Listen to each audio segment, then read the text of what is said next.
vigilant. Durant l'année 2011, nous avons travaillé sur un texte d'une loi cadre où on a pu collecter 38 signatures de députés.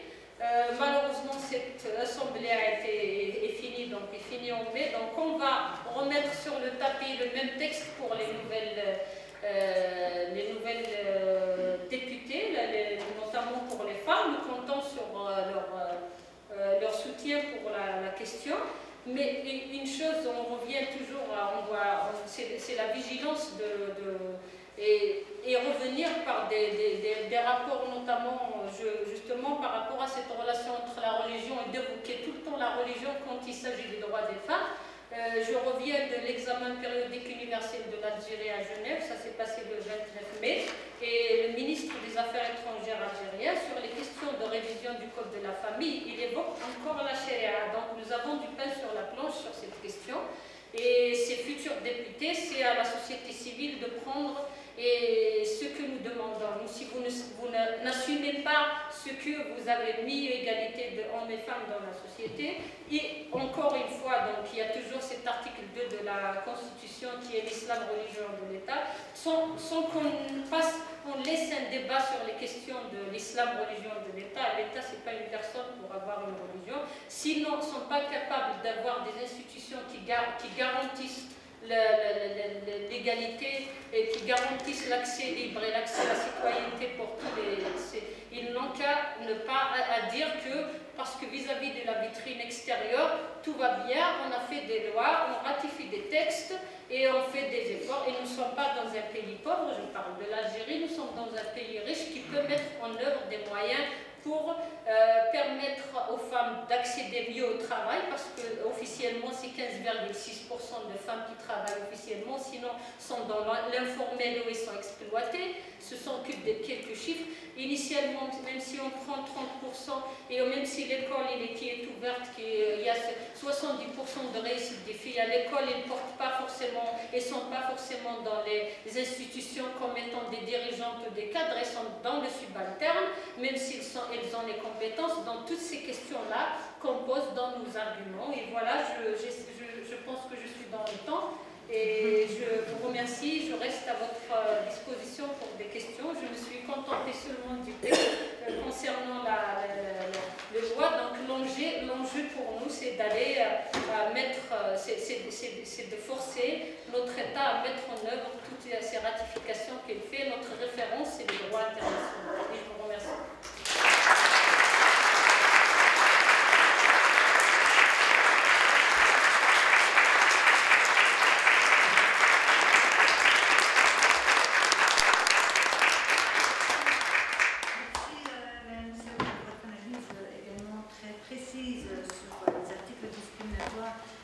Dans le code de la famille, des deux interventions de nos invités, on constatera déjà que les enjeux sont communs à de nombreux égards, ce qui ne peut que nous conforter dans nos actions de rencontre et d'échange autour des stratégies et des bonnes pratiques. Il est aussi de notre devoir, je pense, et Mme Moussaoui en a également fait part, de saluer le courage des femmes algériennes qui ont vécu des moments très sombres durant plus d'une décennie. Et je voudrais également saluer l'arrivée de Mme Ikram Ben Saïd qui va nous livrer son témoignage dans quelques instants. Mais avant cela, je vous propose de faire une petite pause qui vous permettra aussi de faire plus ample connaissance autour d'un verre de l'amitié dans la cafétéria qui se trouve ici derrière nous. Et on se retrouve dans une petite quinzaine de minutes pour la...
entendu les allocutions de Fouzia Harish en ouverture. Nous avons également entendu le témoignage de Zineb Belrazoui qui vient du Maroc, de Farouja Moussaoui qui nous a dressé le portrait et l'état des lieux de la situation des femmes en Algérie.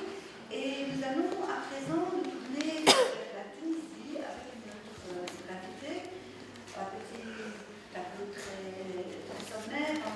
En Tunisie, nous devons souligner que malgré la loi sur la parité, il n'y a aujourd'hui que 27% de femmes dans l'Assemblée, soit 59 sièges sur 217. Cela place néanmoins la Tunisie dans le pays qui a la plus grande proportion de femmes dans le monde, mais malgré tout, cela ne répond pas aux exigences de parité de la plupart des femmes tunisiennes, mais surtout cela représente également pour elles, comme pour le Maroc, une baisse du pourcentage de femmes par rapport au pouvoir législatif précédent. Alors, quant à leur gouvernement, sur 41 membres, 30 ministres et 11 secrétaires d'État, il ne compte que 2 femmes ministres et 2 femmes secrétaires d'État. Et ces faibles résultats sont décevants, bien évidemment, au regard de l'histoire de la Tunisie, où des années durant, les femmes ont bénéficié d'un statut particulièrement avancé comparativement à d'autres pays de la région.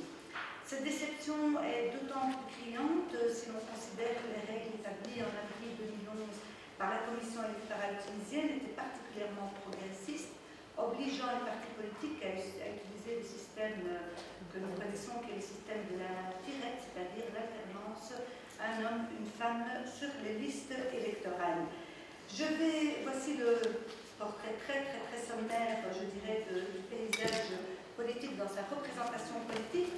Je vais, sans plus tarder, donner la parole à Mme Ikram Ben Saïd, qui se chargera de nous apporter un éclairage beaucoup plus précis sur la question de la citoyenneté et de la participation politique de la femme tunisienne et des enjeux de la démocratie en Tunisie. Vous avez la parole.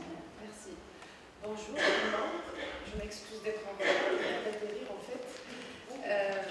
Je suis Ikram Ben Saïd, je suis militante féministe. Je milite dans une association qui s'appelle AMEL, qui s'occupe des mères célibataires et des enfants qui sont nés en mariage. Et aussi, je suis fondatrice et présidente d'une association qui s'appelle Aswat Nissé, ça veut dire voix de femme, et qui s'occupe de la citoyenneté et participation politique de la femme. Donc, vous savez maintenant que la situation en Tunisie est une situation évolutive. On est en train de vivre, heureusement, une transition, un changement, et nous espérons que l'évolution se fera dans le bon sens. Le rôle de la société civile sera un rôle d'observation de la réalité, de vigilance sur les questions du genre dans les politiques publiques, de plaidoyer et comme force de proposition pour renforcer la traduction dans la réalité des valeurs de l'égalité auxquelles nous croyons. Aujourd'hui, je vais vous présenter un état des lieux qui peut éventuellement vous donner une idée sur la réalité en Tunisie. Donc mon intervention sera classée par, je vais commencer par au niveau de l'éducation et de l'emploi. Et donc contrairement à ce que les gens pensent, aujourd'hui le taux excusez-moi, j'ai un peu le trac. Et de 11,4 chez les hommes, par contre, il est de 26,4 chez les femmes et il dépasse 40% à l'intérieur du pays, notamment dans le nord-ouest. Donc 40% des femmes sont analphabètes en Tunisie. Et au niveau de l'emploi aussi, il y a beaucoup de discrimination au niveau de loi, au niveau de recrutement.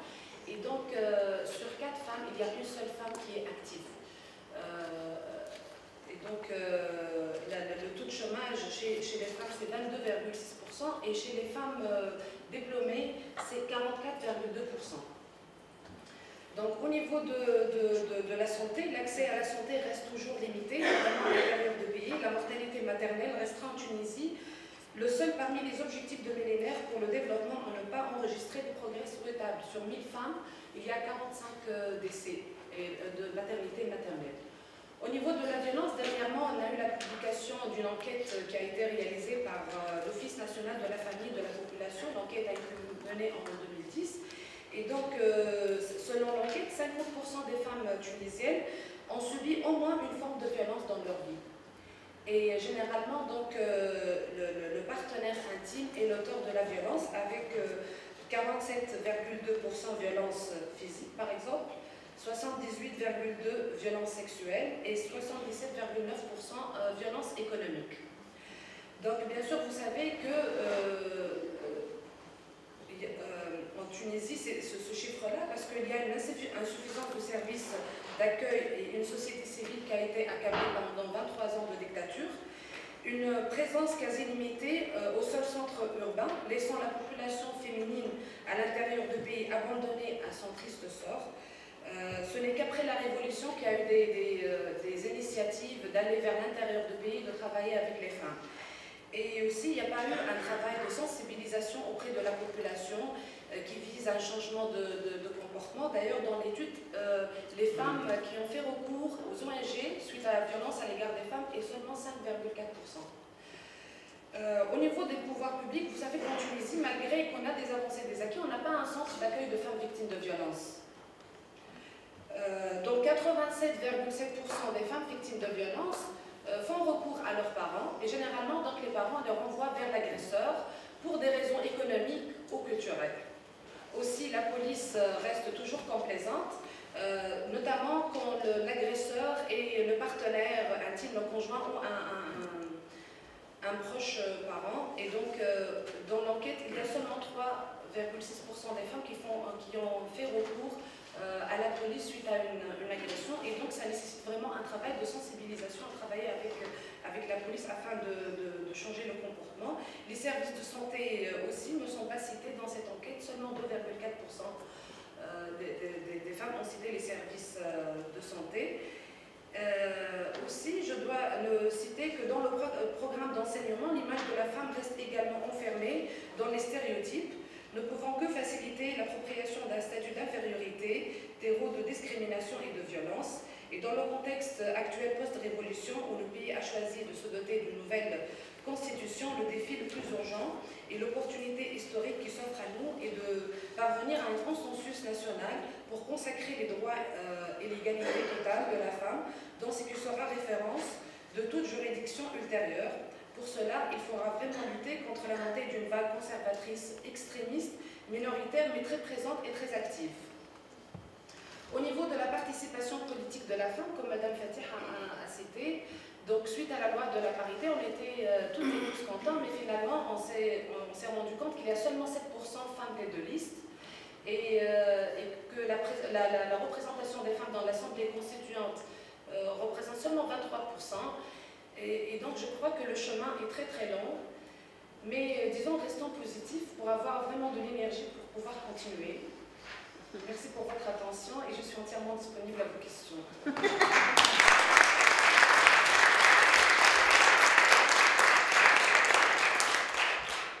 Merci Ikram. Je pense qu'après avoir entendu Zineb, Farouja et Ikram, vous avez une multitude de questions, de remarques, d'appréciations. Alors, le premier ou la première. Oui. Merci Fatiha. Donc je me présente. Pas évident votre micro. Donc je me présente. Non, parce qu'on va encore augmenter les impôts. Je paye assez de comptes professionnels comme ça. Donc je m'appelle Rita Benes. Je suis née en Belgique. Je suis une jeune issue d'immigration marocaine, comme on nous appelle, deuxième génération. Et je suis très heureuse d'être ici aujourd'hui. J'ai appris tellement de choses. Mais malheureusement, je n'ai pas la même vision que mademoiselle Erazaoui.